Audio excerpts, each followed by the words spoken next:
12시 많은 참여 바랍니다.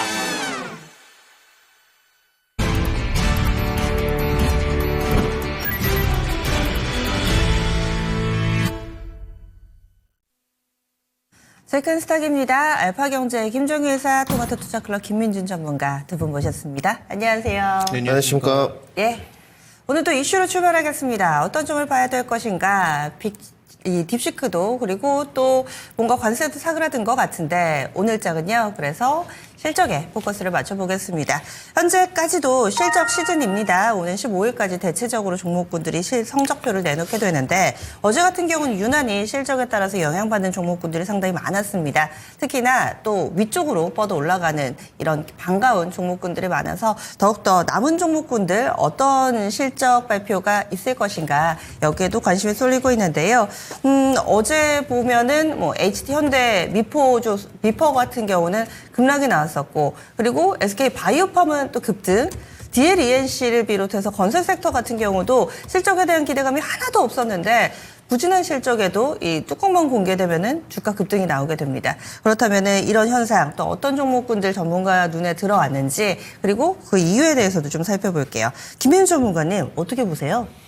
네, 일단 뭐 성적이 좋은 종목들은 이미 예상돼 있는 뭐 조선전선 방산이겠죠. 여기에 뭐 좀 사이드 쪽으로 결합을 시킨다면 뭐 화장품 섹터 이 정도가 될 것 같은데 뭐 사실상 그 섹터별로 안에 호실적 종목들은 있습니다. 심지어 뭐 2차전지 종목의 뭐 PNT 같은 종목들 호실적이죠. 사실 뭐 경제방송에서 언급을 안 해서 그렇지 그 종목은 뭐 굉장히 부침을 받고 있는 거죠. 이것이 이제 뭐 주식의 본질론이지 않겠습니까? 실적이 좋고 밸류가 싸다고 가지 않는 부분은 단지 우리가 이제 좀 주도적으로 봐야 될 수 있는 다뤘던 섹터들 뭐 조선전선 방산 화장품 위주로 좀 오늘 짚어봐야 될 것 같은데요. 조선은 일단 뭐 저는 오늘 아침에 시간이 제한적이니까 다 준비는 못하겠지만 뭐 우선 뭐 원론적으로 친환경 선박 수요 증가 이 부분을 좀 말씀드려야 될 것 같고 그다음에 뭐 신조선가가 올라가고 있다. 조사를 해보니까 2020년에 지금 1억 8,600만 달러인데 지금 2024년 하반기 쪽에 특히 최근까지도 2억 6,200만 달러로 약 40%가 올라갔습니다. 그러니까 어마어마하게 사실 올라간 부분이고요. 그리고 어찌됐건 이 LNG 선박 자체가 고부가가치 선박입니다. 그래서 이러한 부분도 한몫을 분명히 했다. 그래서 선박 수주 증가가 어떤 수익성 개선을 가져온 것 같습니다. 그리고 이제 뭐 그림 하나를 준비했는데요. 이제 건조량입니다. 세계에서 2024년 기준으로도 이제 발주량 대비 건조량이 있었는데 발주량은 상당히 많았는데 뭐 지금 국내도 뭐 도크가 풀 가동이라고 하죠. 발주량이 이렇게 많은데도 건조량이 따라가지 못하는 형태. 뭐 이런 부분은 사실 시사점이 좀 큰 것 같아요. 파란색이 이제 전 세계 발주량이고 빨간색이 이제 건조량 부분인데 전혀 속도 차이가 좀 나는 것 같죠. 너무 갭 차이가 좀 크기 때문에 이러한 것도 일정 부분 분명히 한몫을 했다.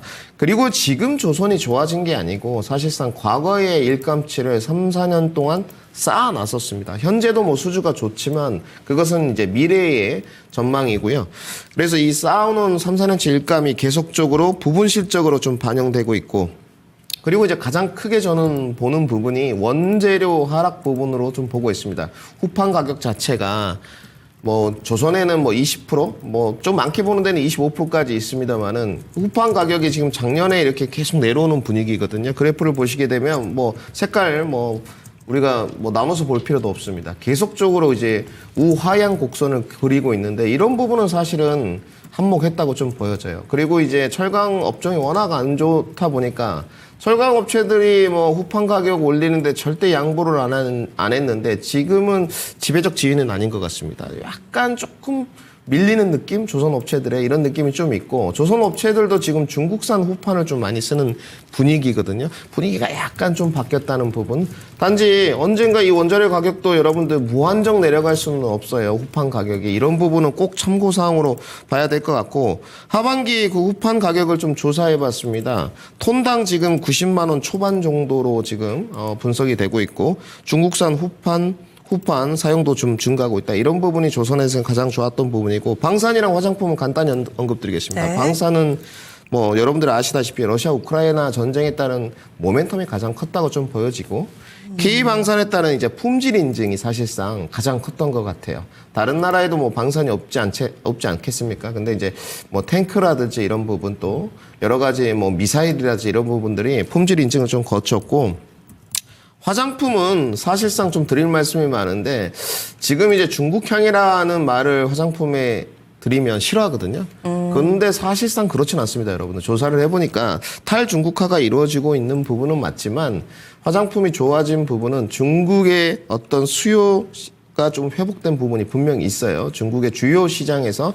일정 부분 수요 회복이 좀 있었고, 프리미엄 제품 라인업이 좀 강화됐습니다. 그리고 이제 북미나 온라인 지역으로 이제 수출이 좀 다변화됐다는 부분, 뭐 매출 인식이 다변화됐다는 부분이 화장품의 몇몇 종목들의 상승을 좀 가져온 것이 아닌가 이렇게 정리해야 될 것 같습니다. 네, 그럼 김 이사님은요?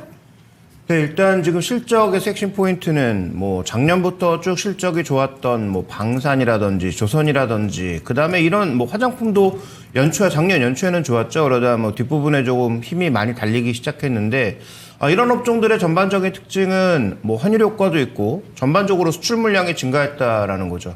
거기다가 뭐 어제 급등했던 뭐 삼양식품까지 결부해서 넣으면은 결국은 뭐 K 문화 콘텐츠로 갔던 어떤 방식이든 수출이 지속적으로 늘어나는 업종은 실적이 개선된 거고요.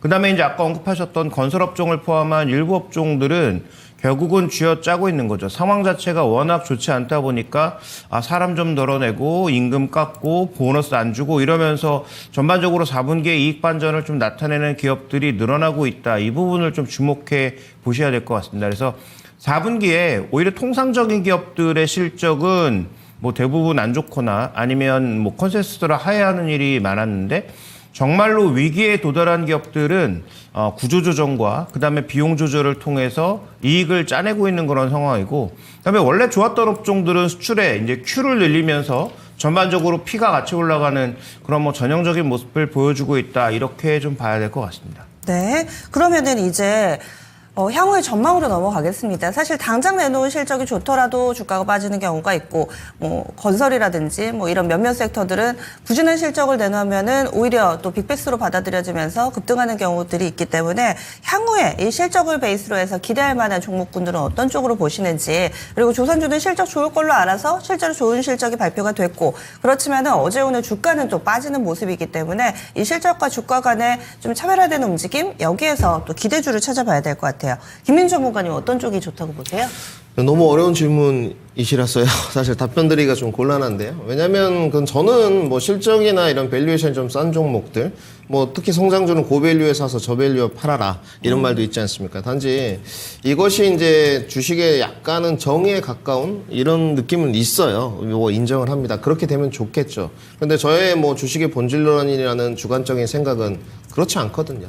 우리 박상재 앵커님 말씀하셨듯이 실적이 뭐 좋게 나왔다고 하는 종목도 급락 가는 경우도 있죠. 뭐 차익 실현이다. 뭐 갖다 붙이죠. 이제는 뭐 선반영 됐다 등등.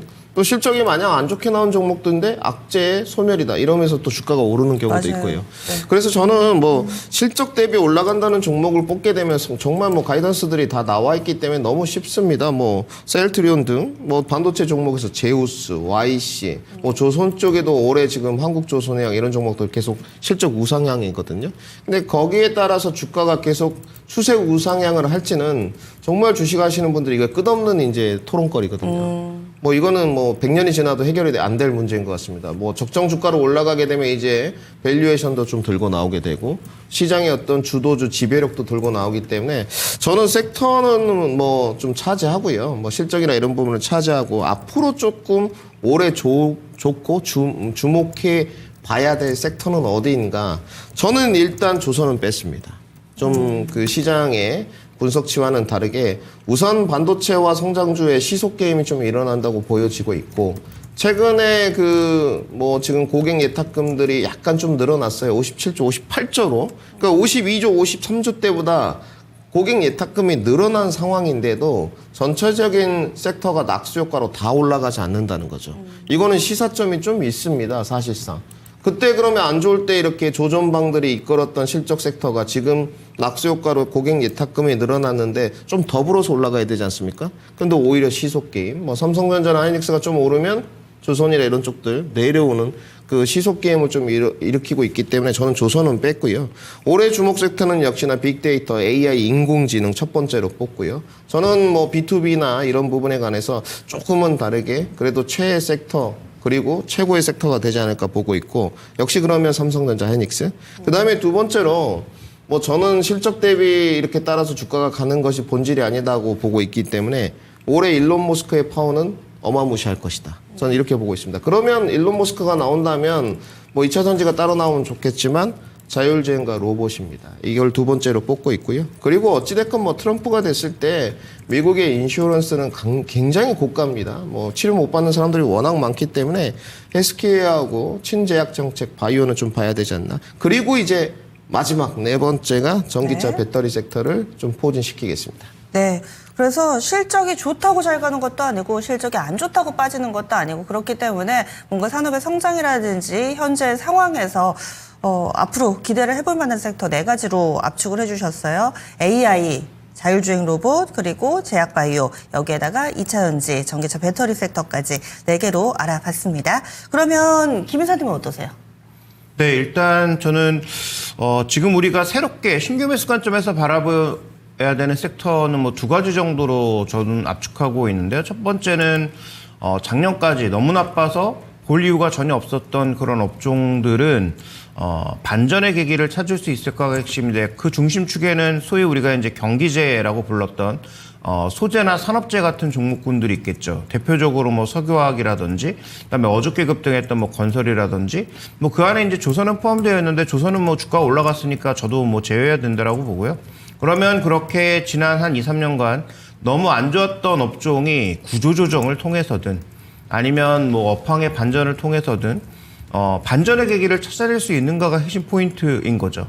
그 다음에 뭐 일부 기업들 중에서는 시설 투자 때문에 실적이 안 좋았다가 시설 투자와 관련된 감가상각비가 줄어들면서 자연스럽게 실적이 올라가는 기업들도 있습니다. 그래서 지금 우리가 흔히 작년까지 굉장히 안 좋았던 기업들은 올해도 안 좋을 거야라는 그런 생각을 하고 싶지만 결국은 그 바닥에서 탈출하는 그런 기업들은 생각보다 업황의 개선 속도가 느리더라도 주가의 회복 속도는 기대감을 보고 좀 빨리 올라올 수 있기 때문에 거기에 좀 포커스를 맞춰서 봐야 된다. 그래서 지금 뭐 김민주 전문가가 말씀해 주셨던 종목군들도 전반적으로 다 좋지만 저는 일단 그 바닥에서 이제 턴어라운드가 나올 수 있는 종목군들을 주목해 볼 필요가 있겠고 그 핵심 업종은 저는 석유화학, 정유, 그다음에 건설 이 세 가지 업종이 아닌가라고 보고 있는데 건설 업종은 아직은 조금 기다려 봐야 될 것으로 보고 있고요.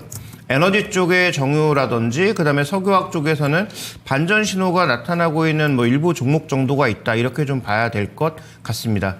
그다음에 첨단 산업은 여러 번 언급드렸지만 저는 올해 두 번의 부양책이 나올 거라고 판단하고 있는데 일단 봄 이전에 그 추경이 한번 있을 것으로 예상되고 있고 그다음에 이제 봄 이후에 아마도 2분기, 3분기 들어가면서 새 정부 출범하게 되면 아마도 그 새 정부가 다시 한 번의 그 부양책을 내놓을 가능성이 있다라고 보고 있기 때문에 근데 그 두 번의 부양책은 모두 첨단 산업 육성에 좀 더 방점을 찍지 않을까라고 보고 있어서 그렇게 본다면 뭐 반도체라든지 IT 부품 쪽의 종목군들도 소위 턴어라운드 관점에서는 좀 지켜볼 만한 종목군들이 많이 있다. 이렇게 좀 판단하고 있습니다. 네. 작년 11월쯤에도 그때 그 월간 기준으로 가장 중요한 키워드로 턴어라운드 주셨던 거 맞죠? 올해도 계속해서 그런 식의 종목군 찾기 유효하다 의견 주시네요. 바닥에서 탈출하는 종목, 그래서 섹터로는 석유화학, 정유, 건설 이 정도는 조금만 좋아져도 탄력적일 수 있으니까 지금 안 보셨더라도 조금만 시야를 확대해 주시기 바라겠습니다. 그리고 조금 전에 김민주 전문가 상당히 좀 핫한 섹터에 대해서 언급을 해주셨는데 관심주 좀 몇 가지 압축을 해주시면 삼성전자, SK하이닉스는 들어봤고 또 좀 중소형주들이 있다면은 좀만 더 알려주세요. 저는 그 아까 이제 이사님 이야기 경청하면서요. 네. 그 너무 좋았던 부분이 시장이 사실상 올해 이제 기대되는 부분이 저도 비슷한 게 있어요. 왜냐하면 그 유동성 공급 저는 경기 5단계설을 좀 주장하고 있습니다. 앵커님 답변을 이제 드리는 초석인데요. 저는 3단계 정도로 보고 있어요. 이제 5단계설을 주장하는 사람은 저밖에 없습니다만은 뭐 경기를 뭐 유화기, 발전기, 개화기 이제 유동성 공급이 어찌됐건 중금리로 가는 측면 오래지 않습니까? 연준은 분명히 금리 인하를 진행했으니까요. 올해도 진행할 것이고. 근데 이 유동성 공급의 어떤 개화기 때 봐야 될 섹터들이 건설이라든지 일정 부분, 건설 기계 쪽, 경기 민감재들이 들어가 있거든요. 단지 이제 뭐 이제 좀 개인적으로 궁금한 부분인데 정유나 이런 섹터들이 정말 개인들의 투신과 매기를 일으키면서 뭐 속칭 2차전지 같은 퍼포먼스를 예. 보일 수 있을까?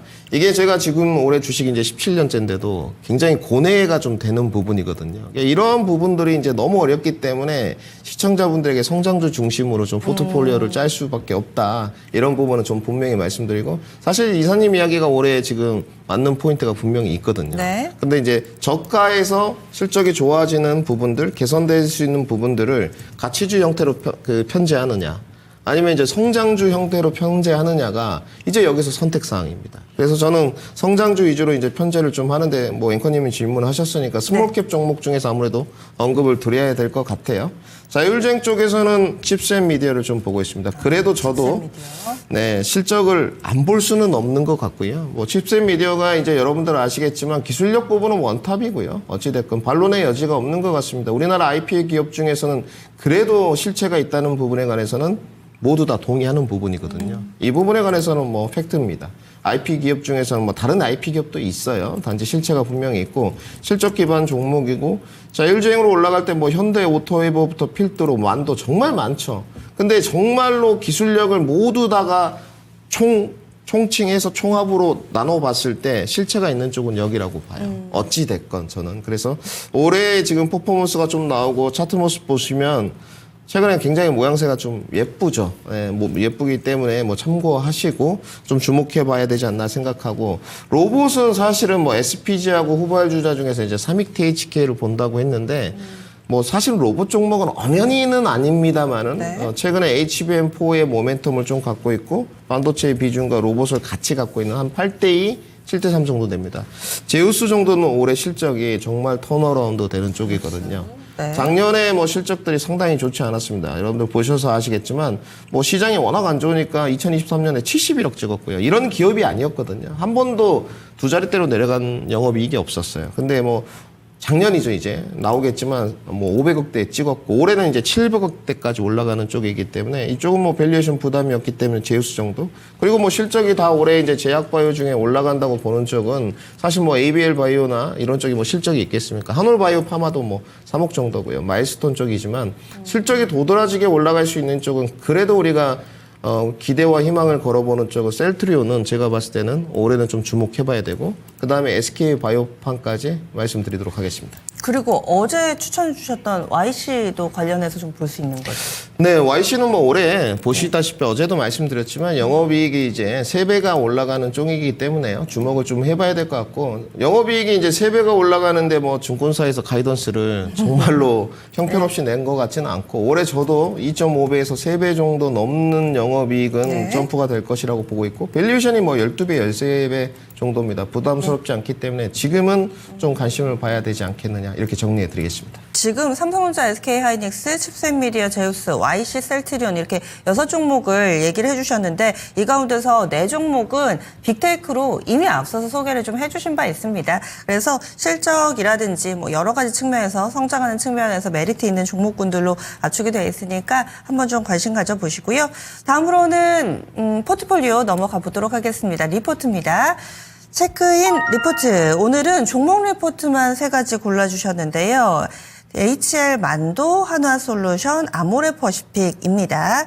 하나씩 좀 볼까요, 이사님? 네. 오늘은 일단 제가 뭐 산업이라든지 전력 쪽 리포트 중에서 의미 있는 게 없어서 가져오지 않았습니다. 그래서 실적 발표가 나오다 보니까 여러 종목군들의 리포트가 쏟아져 나오고 있고 적어도 한 3-4개 정도의 여러 리포트가 나오는 그런 종목군들만 한번 골라봤는데요.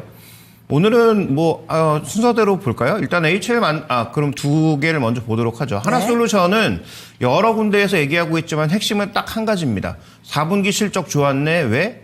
AMPC 때문에. 결국 보조금 때문에 좋았다라는 거고 올해도 실적 좋아질 텐데 보조금 때문이라는 겁니다. 그럼 역으로 뒤집으면 보조금이 없으면 보조금이 변화하면 실적이 언제든지 변화할 수 있다라는 점 정도는 염두에 두실 필요가 있을 것 같고요. 그다음에 여기서 또 하나 중요한 포인트는 이 미국 쪽에 추가적인 프리미엄이 지속되고 있다라는 거죠. 근데 하나솔루션 작년 4분기부터 미국 생산 비중을 대거 올리고 있습니다.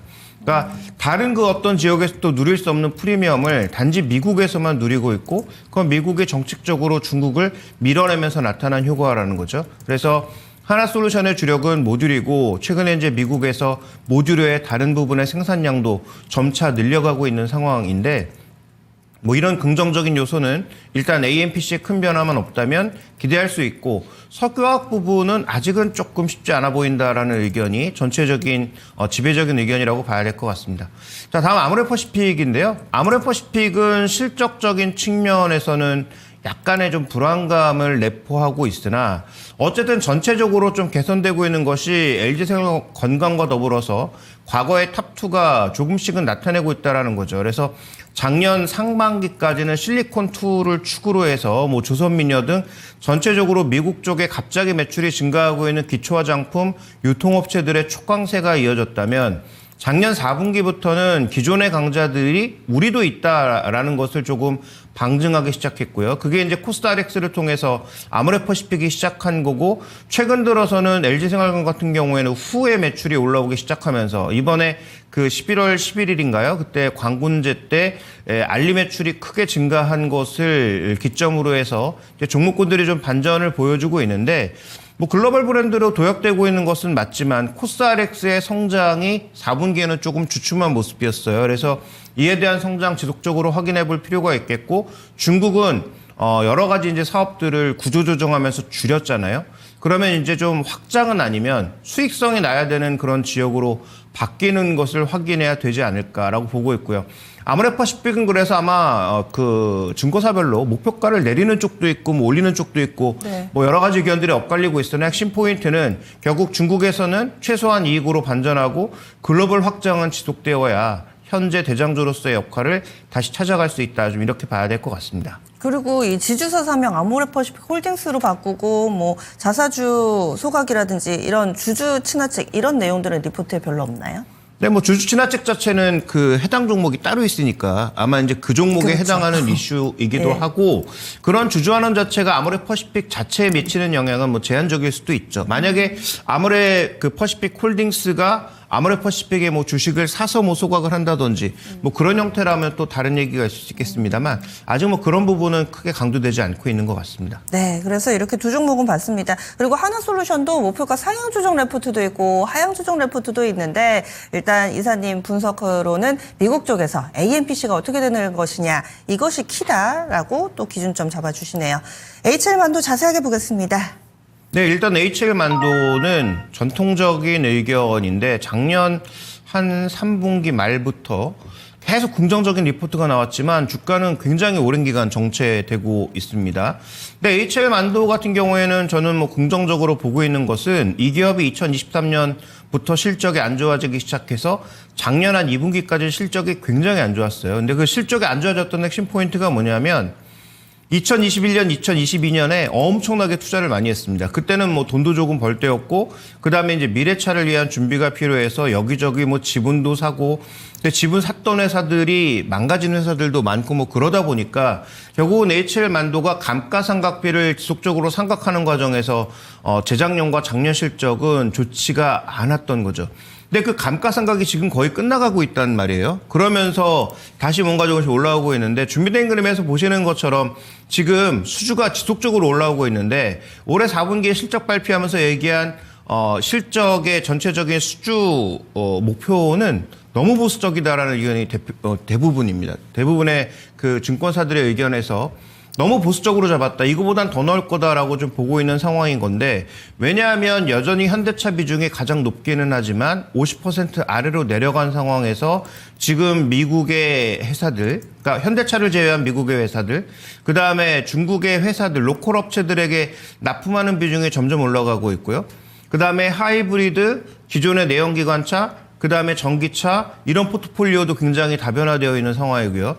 인도 같은 경우에도 뭐 성장이 담보되어 있는 그런 상황임을 고려해보면 이 회사는 지역별로도 굉장히 다변화되어 있고 그다음에 자동차 회사도 뭐 GM, 현대, 뭐 중국 로컬, 그다음에 뭐 테슬라 굉장히 다변화되어 있고 그다음에 부품도 과거에는 우리가 이제 흔히 뭐 샤시라든지 이런 몇 가지만 얘기하다가 지금은 뭐 조향 장치부터 시작해서 굉장히 다양한 그런 부품들을 실제로 만들어내고 있다라는 관점에서 한번 살펴봐야 될 것 같습니다. 그래서 준비된 다음 그림 보시면 이런 여러 가지 모멘텀이 있는데 주가가 그러면 많이 올라서 비싸졌느냐? 아직은 이제 그런 단계는 아니라는 거죠. 그래서 4분기에 영업이익이 1,000억 단위로 돌아섰는데 만약에 여기서 조금 더 가속이 붙으면 현재 밸류에서는 뭐 탈출할 수 있는 뭐 중요한 근거가 된다라고 보여지고 있고요.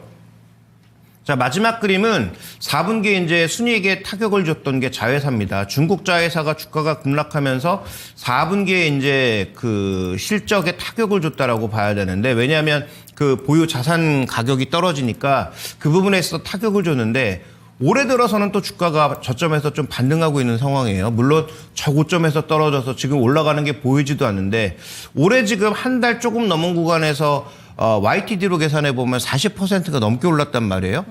그러면 작년 4분기에는 주가가 폭락하면서 마이너스를 줬던 걸 올해 지금 뭐 어떻게 또 마감할지는 지켜봐야 되겠지만 1분기에는 이렇게 좀 올라오고 있으니까 오히려 실적의 플러스 요인으로 작용할 수 있단 말이죠. 그러니까 그런 차원에서 봤을 때 HL 만도 같은 경우에는 대부분 뭐 증권사에서 한 6만 원권 정도의 목표가를 얘기하고 있는데, 뭐 그 정도 가격까지 갈 수 있으려면 실적적인 측면에서 확인이 좀 더 필요한데, 말씀드렸던 것처럼 감가상각비는 줄고 지역은 다변화되고 차종도 다변화되고 그다음에 납품하는 회사도 다변화되어 있다라는 측면에서 올해 자동차 부품사 중에서는 조금 봐야 되는 측면이 있지 않느냐, 이렇게 보고 있습니다. 네, HM만도였습니다. 여기에서 또 실적과 함께 앞으로의 기대감을 가져볼 수 있는 그런 레포트였습니다.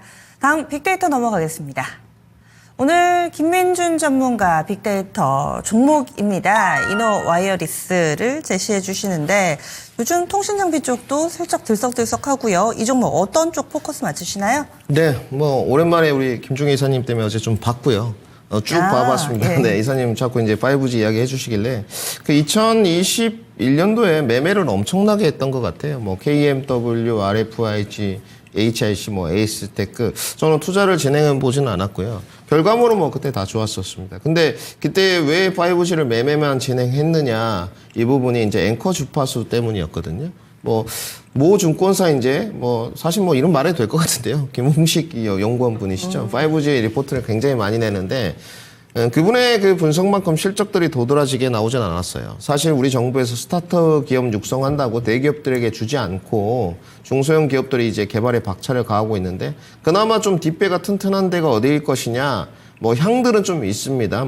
RFH는 삼성전자 향이다. 그런데 이노와이러스가 좀 뒷배가 든든하거든요. 뒤에 LIG가 버티고 있습니다. 그렇기 때문에 이노와이러스로 준비를 해봤는데, 우선 올해 보니까 그 2021년과 비교했을 때 2020년 등등 지금은 실적들이 확실히 좀 좋아진 부분이 있어요. 좀 쪼그라들었다가 확실히 올해 개선치가 있으면서 실적과 함께 같이 동반 상승을 했는데, 저는 그 자율주행으로 넘어가는 단계, 여러 가지 IoT 등등 넘어가는 단계에서 이런 무선 통신 영역이 필수라고 보고 있는데, 과연 퍼포먼스가 그때 2020년, 21년경처럼 폭발적으로 나올 것인가에 대해서는 조금 기다려야 되지 않느냐, 이렇게 좀 생각이 들고요. 빅데이터를 좀 돌려봤는데 교집합 요소들이 지금 따라가는 매매를 불러일으키지는 않더라고요. 차분하게 조정 구간을 좀 기다려야 된다는 기술적 지표들의 교집합이 좀 많았고, 이제 시황적으로 분석을 해본다면 지금 실적 가이던스나 이런 부분들은 올해도 지금 우상향, 작년부터 실적이 다 좋아졌어요. 솔리드, HFR, RFHC, 이노와이러스 이렇게 한 4인방 정도 뽑으면 될 것 같고요. 나머지 부분들은 그렇게 좋진 않더라고요. 크기는 솔리드 쪽이 좀 큰 것 같습니다. 근데 원래는 HFR이 좀 대당주였어요. 인빌딩 중계기에서는. 이노와이러스는 이제 검사 계측 제어 장비인데, 우리나라가 미드홀, 백홀 다 먹으면 좋겠지만 그렇지는 못하고요. 그리고 이제 앵커 주파수 이야기를 좀 해야 될 것 같은데, 과기부에서 이 주파수 할당을 하는데 5G가 일단 돼야 되지 않겠습니까? 이 부분이 이제 우리가 5G라고 지칭을 하고 있기 때문에, 근데 28GHz의 이제 주파수 할당을 하는데요. 그 부분을 할 때 신규 이동통신 가입자가 들어오기 진입 장벽이 높은 이유가, 여러분들, 앵커 주파수라는 게 이제 과금이나 주파수 제어를 하기 위한 보조 영역이라고 보시면 돼요. 쉽게 말씀드려서. 그런데 거기에 대한 것을 과기부가 마음대로 하고 있어요. 그래서 그래서 이런 진입장벽들이 높기 때문에 기본적으로 구조적으로 좀 문제가 있는 부분이 있고요. 그리고 5G가 이제 회절성이 좋지 않습니다. 회절성이란 게 뭐냐면 직진으로 날아가기 때문에 벽에 부딪히면 여러분들 통과가 안 돼요. 그래서 이제 건물들이 국내는 굉장히 빽빽하게 있지 않습니까? 그래서 뭐 인빌딩 중계기, 스몰셀 이런 것들 배치시키는 거거든요.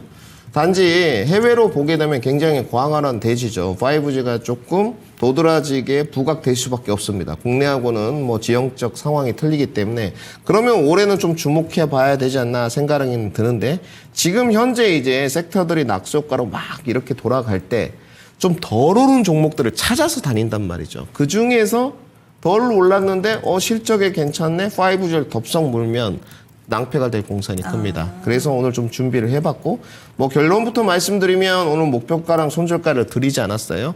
그 이유인즉슨 조금 더 큰 조정을 기다려야 된다라는 시그널이 좀 나왔고 단지 오늘 이슈가 좀 하나 있습니다. 본장 개장하면 5G가 좀 움직일 수 있는 이슈는 삼성전자에서 미국의 이제 모 기업의 투자 확대를 해가면서 거기에 발걸음을 맞춰갈 수 있을 것이냐라는 뉴스 플로우가 하나 있었기 때문에 단기 반등세는 좀 있을 수 있습니다만은 그 단기 반등세를 덥석 물면 이제 손실 구간으로 가는 거죠. 그때부터 빠지기 시작하면. 그런데 단지 눌림목 구간 때 진입을 했을 때 결과물이 좋을 것이냐. 여기에 이제 퀘스천 마크를 던져본다면 올해는 눌림목 구간에 적어도 매매로서는 5G는 좀 해볼 필요가 있지 않겠느냐 이렇게 정리를 해드리겠습니다. 이동화이리스 지금 당장 보자라는 이야기를 드리는 게 아닙니다. 그래서 눌림목 정도로 공략을 하시면 되고 지금 이제 가나보다 해가지고 단기적으로 좀 접근을 하시면 낭패를 볼 수 있다. 이런 가능성 같이 좀 얘기를 해주셨으니까 오늘의 종목 이렇게 기억해 주시면 좋을 것 같습니다. 지금까지 체크스탁이었습니다.